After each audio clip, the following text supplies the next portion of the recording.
Therefore it says, Jivan chavo bhagavatanji renu, najatu matto vilabita jastu. After all, this body is dead, everyone knows. It is simply moving on account of the presence of the spirit soul. As soon as the spirit soul is out of this body, out of this bag of flesh and bone, we are so much attached to this bag of flesh and bone, but those who are learned, they know that this body is nothing but flesh and bone. The real person, the real force is the soul. Just Shatma Buddhi Kunapi Dhatu, the bag of bones and fleshes. This is not our identification. I am not this body. Do you think if you take some bones and flesh, accumulate them and bundle them, will they produce an intelligence? If I am this body, then this body means a bundle of flesh and bones. And the flesh and bones can be had outside. The scientists can take them and bind them together and then see that it is coming. Scientist, another scientist, Professor Einstein, is coming from the bones and the flesh. Is it possible? It is not possible. The bones and flesh are bones and flesh. The real identity is the soul. According to his karma, he manifests his intelligence. Although this intelligence is coming out through these bones and flesh.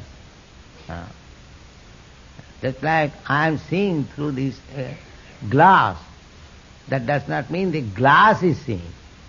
The seeing power is different from the glass. Similarly, those who are thinking that they are this body, under bodily concept of life, jashyatma buddhi kunapeti dhatuke sadhik kalatradisu bhavamajjadhi jat tirtha buddhi salilena karhichit janesu abhignesu saeva gokhara. Bhagavad says, one who accepts his body as the self is no better than the cow and the ass. Foolish animal. I have several times explained why ass is called foolish, why cow is also foolish. Simple, cow is simple, cow is... So, they are compared with animals, one who accepts. Therefore, this body continues to be animal body or dead body unless in the human form of life one takes advantage of touching the dust of the lotus feet of a devotee. Jivan chavo bhagavatang hridenu najatu matto vilaveta jastu.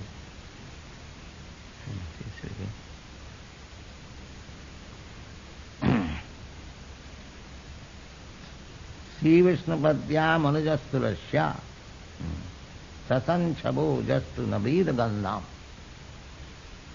The nostril, we smell. So, our Krishna consciousness smelling means we should offer all nice flowers and tulsi on the lotus feet of the Lord. And we shall accept prasadam. The priest will offer. And if we smell that, then our smelling power is fulfilled. That means these Kumaras, Chatushan Kumara, Sanat Kumara, they are first of all impersonal. But after smelling the tulsi leaves which was offered to the lotus feet of Vishnu, they become personal. So, this is an opportunity.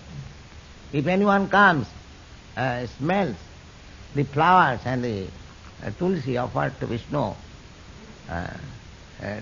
tastes the Vishnu prasadam, sees the Lord's form, in this way he develops Krishna consciousness. So this is opportunity. This temple means an opportunity, a process, a simple process, not simple for ordinary man, but actually it is simple. Anyone can smell the flowers offered to Krishna, anyone can eat the foodstuff offered to Krishna, anyone can see the deity so nicely decorated, anyone can hear Hare Krishna mantra. So we have got the senses.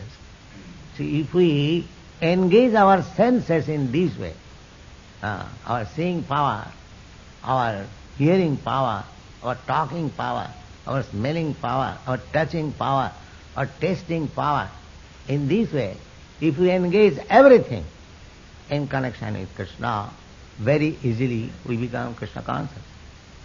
And as soon as we become Krishna conscious, then our life is successful. We become liberated from this bondage of birth and death. So, this is the process. Now read. According to Srila Vishwanath Chakravarti Thakur, the breathing dead body is a ghost. When a man dies, he is called dead, but when he again appears in a subtle form, not visible to the present vision, and yet acts, such a dead body is called a ghost. Ghosts are always very bad elements, always creating a fearful situation for others.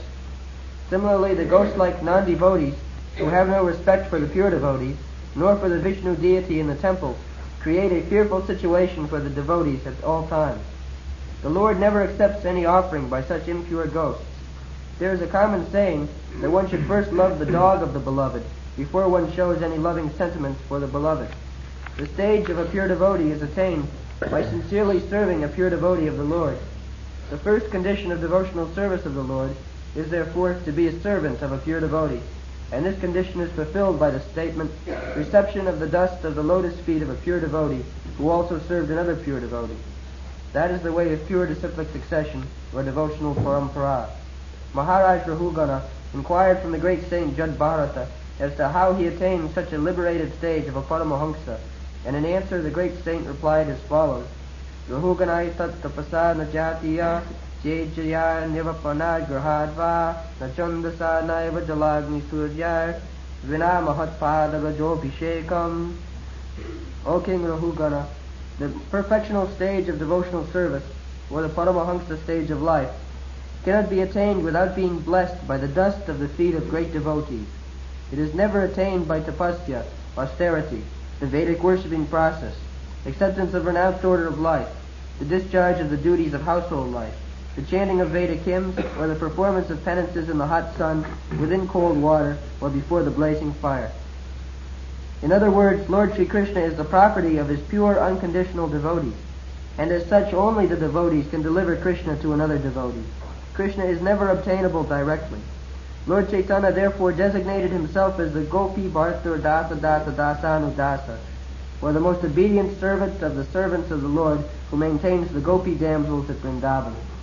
A pure devotee therefore never approaches the Lord directly, but tries to please the Lord, servant of servants, and thus the Lord becomes pleased, and the devotee then only can relish the taste of the tulsi leaves stuck to his lotus feet. In the Brahma Samhita, it is said that the Lord is never to be found by becoming a great scholar of the Vedic literatures, but he is very easily approachable through his pure devotees.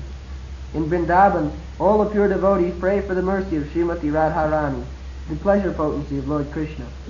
Srimati Radharani is a tender-hearted feminine counterpart of the Supreme Whole, resembling the perfectional stage of the worldly feminine nature. Therefore the mercy of Radharani is available very readily by the sincere devotees, and once she recommends such a devotee to Lord Krishna, the Lord at once accepts the devotee's admittance in his association. The conclusion is, therefore, that one should be more serious about seeking the mercy of the devotee than that of the Lord directly, and by doing so, by the good will of the devotee, the natural attraction for the service of the Lord will be revived. Chant.